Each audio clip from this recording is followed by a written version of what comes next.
This video is about histogram scale factor questions. In these questions, we're given information about one bar and we're given a width and the height of how it's been drawn. And we're going to need to work out a scale factor for width and a scale factor for height to figure out how the other bars would be drawn. The first thing we need to note here is histograms are drawn with continuous data. So we can't have a gap in between the classes. So we need to notice that these have been rounded. They've been rounded to the nearest whole number. So the actual classes, so the first class is going to go from 9.5 to 15.5. And the next one will start at 15.5 and go to 18.5. And the last one will be 18.5 to 22.5. So for histograms, you can't have a gap in between the bars.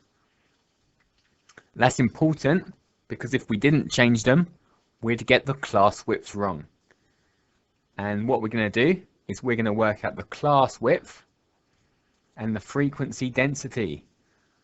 The class width is the width of the bar, and the frequency density is the height of the bar. And then we're going to use these numbers to work out what scale factor has been used to draw the histogram. So for the class width, that's how wide the bar is. So 9.5 to 15.5, that's 6.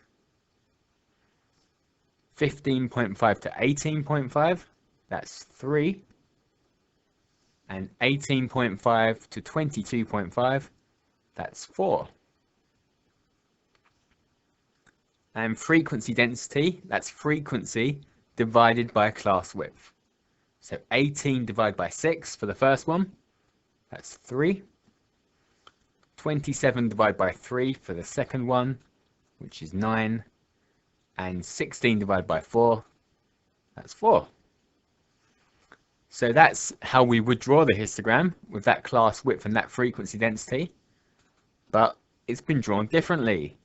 So the 10 to 15 class has been drawn with a width of 3 and a height of 2. So for width, we were going to draw it with a class width. It's got a class width of 6, but it's been drawn with a width of 3. So what is the scale factor? The scale factor is times a half, times 0.5. So that's our scale factor for width. How about height?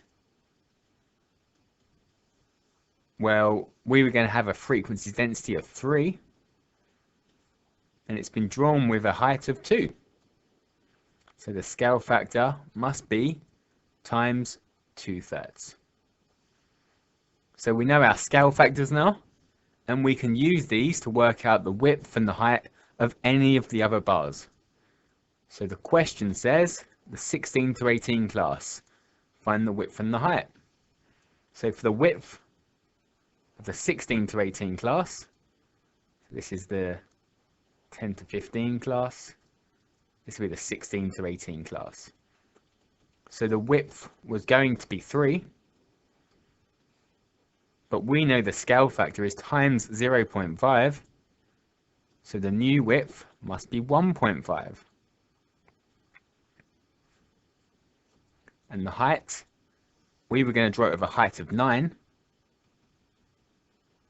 but there's a scale factor of times 2/3. So that means the new height will be 6 centimeters.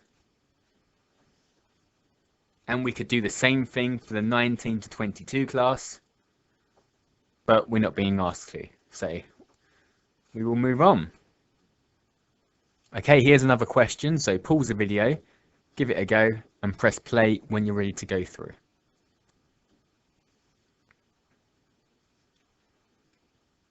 Okay, so firstly, again, we've got continuous data, so we can't have gaps in between the bars.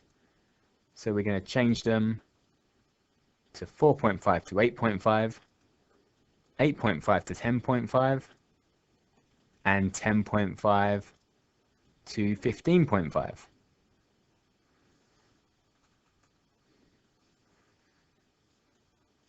the class widths. We're going to work out class width and frequency density. So the class widths are 4, 2, and 5. And frequency density is frequency divided by class width. So 12 divided by 4 is 3. 14 divided by 2 is 7. And 10 divided by 5 is 2. So we know our class widths and our frequency densities. So let's look at the information we've got. The 9 to 10 class, so 9 to 10, has been drawn with a width of 1.5 and a height of 3.5. So for the 9 to 10, we were going to draw a width of 2. So width. And they've drawn a width of 1.5.